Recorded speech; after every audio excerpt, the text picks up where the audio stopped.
네, 반갑습니다. 네.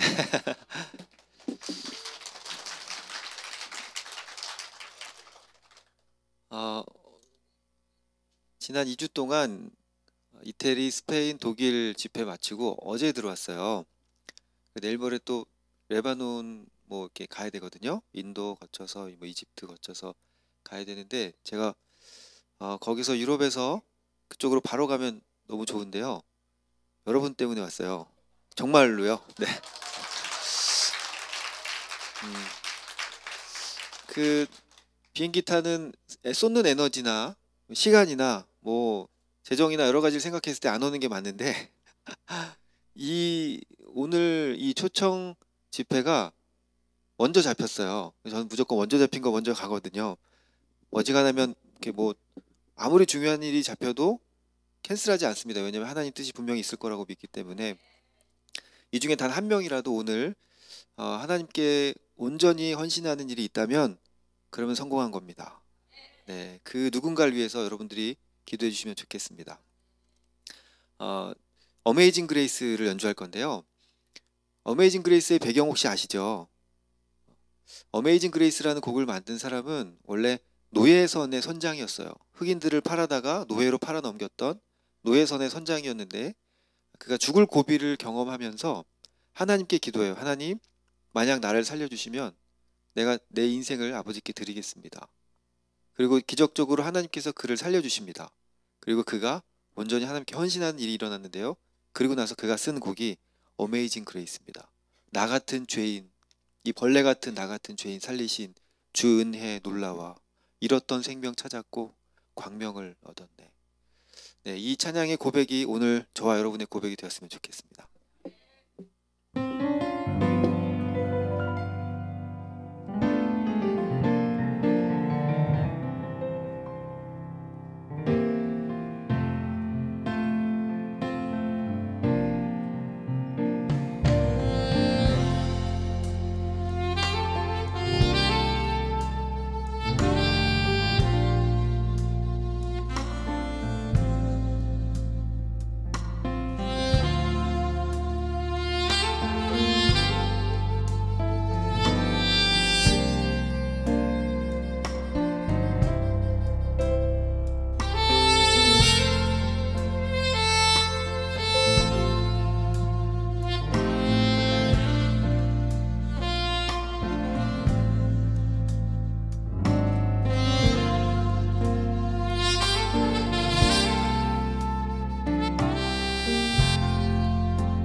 제가 많은 나라를 다니면서요, 그 영혼들을 사랑한다고 생각했어요.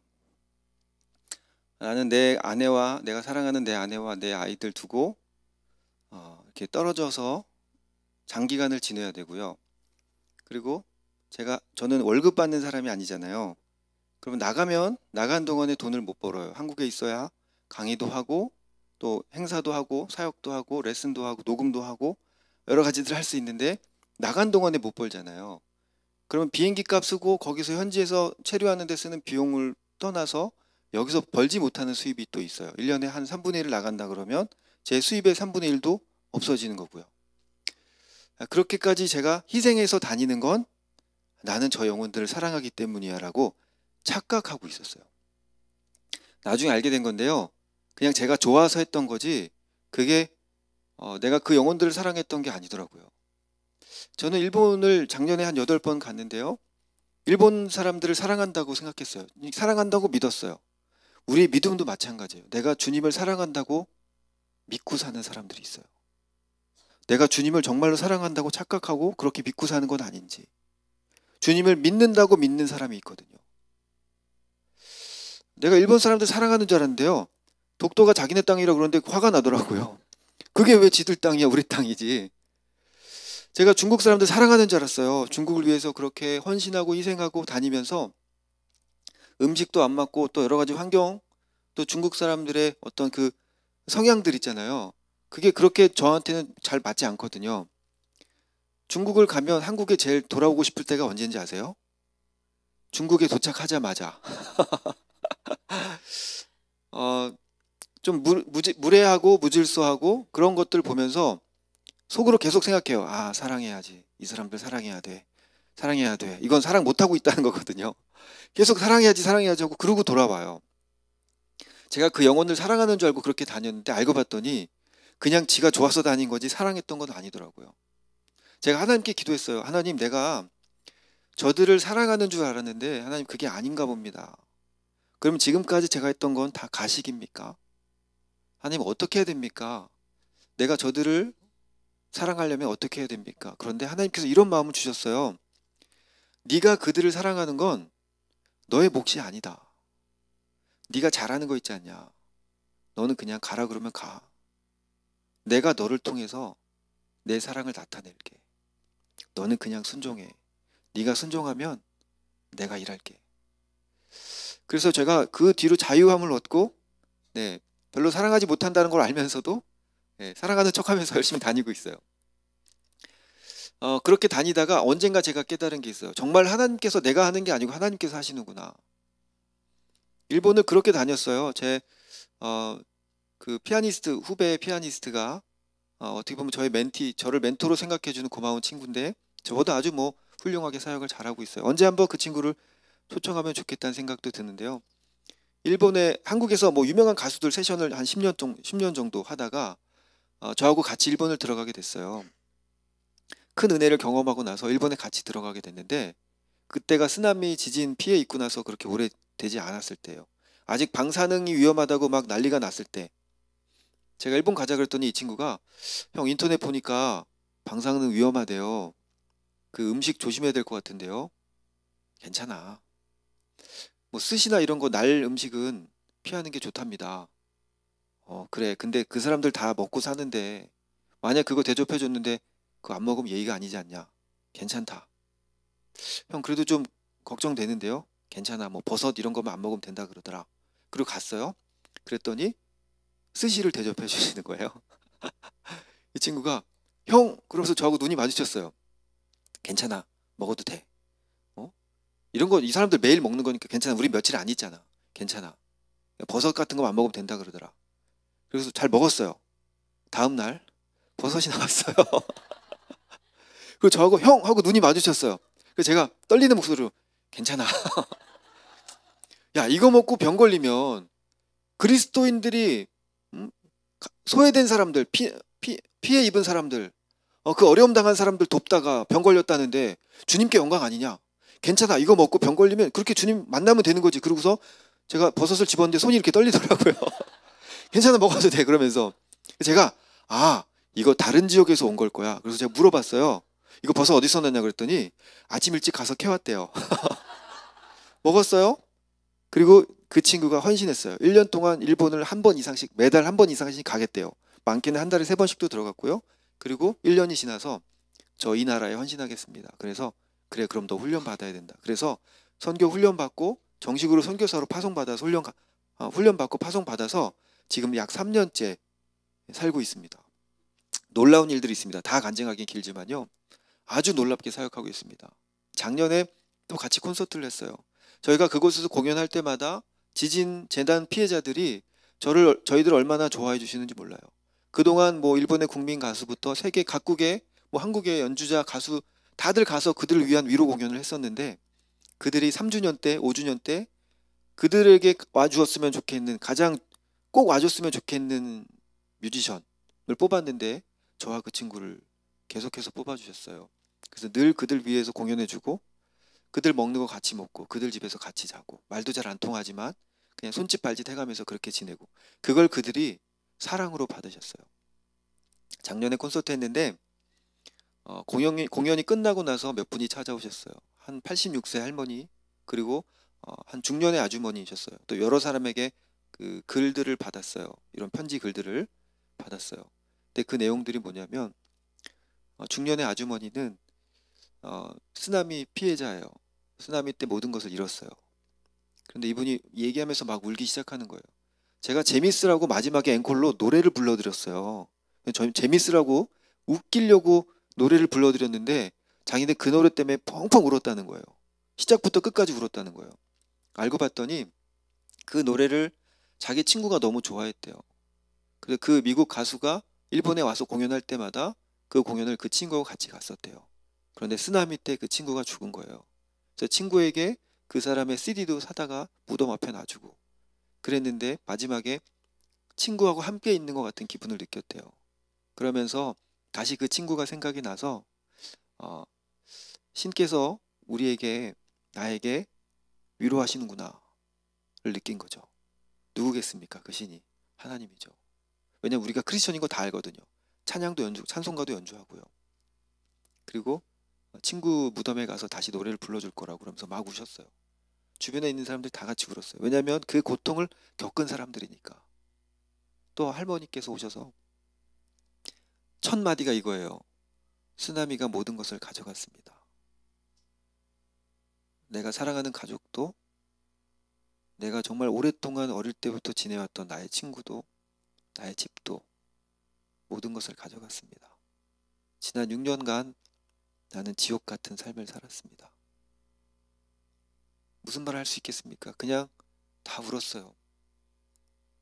근데 그가 입을 열어서 다시 말을 잇습니다. 그런데 모든 것을 가져간 쓰나미가 사랑을 가지고 왔습니다.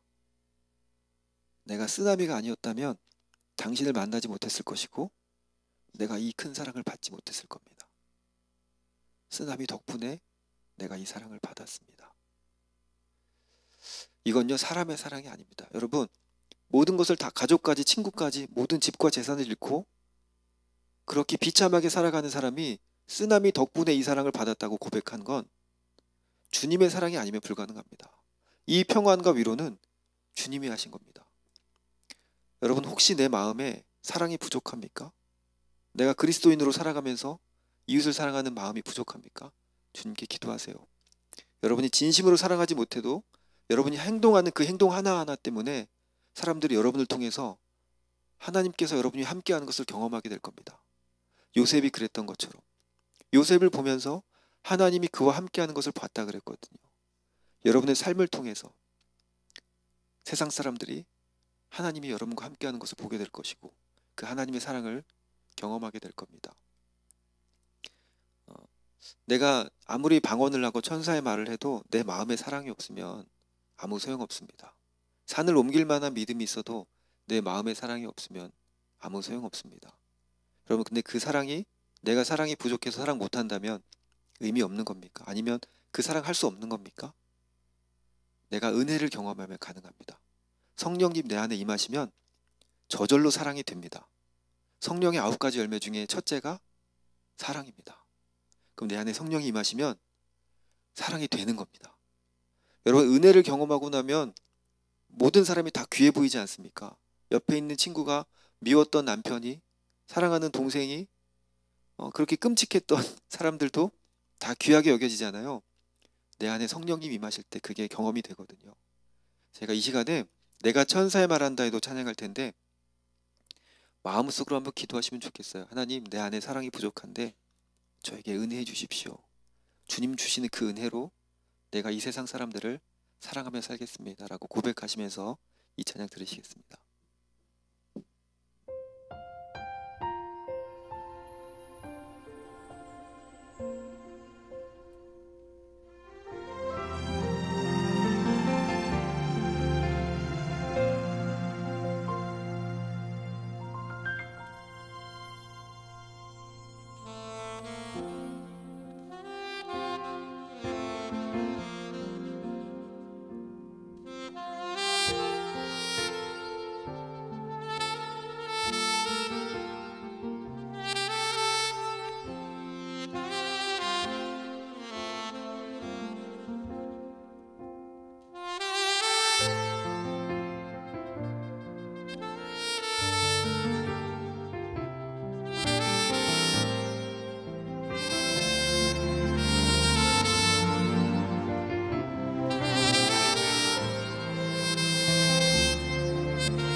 제가 작년에 와서 우리 어린 친구들이 꽤 많은 교회라는 걸 알고 나서 올해 올 때는, 이번에 올 때는 우리 친구들한테 도움이 될 만한 말을 했으면 좋겠다는 생각이 들었어요.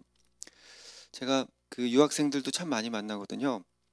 음악하면서 독일에서, 이태리에서 유학하는 사람들, 거기 갔다 오면 한국 와서 뭐 교수 되고 그런 거 아니겠습니까? 사람들이 다 부러워하죠. 음악하면서 국내에서 좋은 학교 나오고 외국 가서 유학하고 뭐 콩쿨 우승하고 입상하고 들어오고. 그래서 그 친구들 만나면 그 친구들 자신감이 넘칠 줄 알았어요. 그랬더니 아무도 자신감이 넘치는 사람이 없어요. 자기는 다 실패자라고 생각해요. 왜냐하면 나보다 더 잘하는 친구가 있거든요. 나는 저 상 못 타봤는데 저 친구는 상 탔거든요. 나는 2등 했는데 저 친구는 1등 했거든요. 다들 실패, 패배감에 사로잡혀 있는 거예요. 그래서 물어봤어요. 열심히 안 했냐고. 그랬더니 정말 열심히 했대요. 플루트하는 자매는 입술이 부르트도록 했대요. 입술이 부르트도록 했는데 안 돼서 악기를 팔려고 지난 몇 주 동안 알아봤다는 거예요. 음악을 접으려고 하는 거죠. 유학까지 와서. 제가 그런 친구들을 많이 만났어요. 그래서 제가 이 말을 해줬어요. 혹시 우리 친구들 중에 나는 별로 공부도 못해. 나는 운동을 전문적으로 하고 싶지만 박지성만큼 축구를 못해. 호날두만큼 축구를 못해. 이번에 뭐 은메달 딴 뭐 스노보드 선수처럼 나는 스노보드를 잘 탈 줄 몰라. 여러분 그러면 실패자입니까? 절대 아닙니다. 여러분 그거 세상이 속이는 겁니다. 공부도요. 재능이래요. 그 과학자들이 밝혀냈습니다. 공부 못한다고 너무 뭐라 그러지 마시고요. 공부 재능이래요. 그러니까 제가 축구를 지금부터 잠 안 자가면서 죽었다 깨나도 죽어라고 연습해도요. 저는 호날두처럼 못 찰 거예요. 왜냐하면 제가 받은 재능이 아니거든요. 공부도요. 여러분 이 중에 있어요. 죽었다 깨나도 서울대 못 가는 아이들이 있어요. 여러분 그거 실패자 아니에요.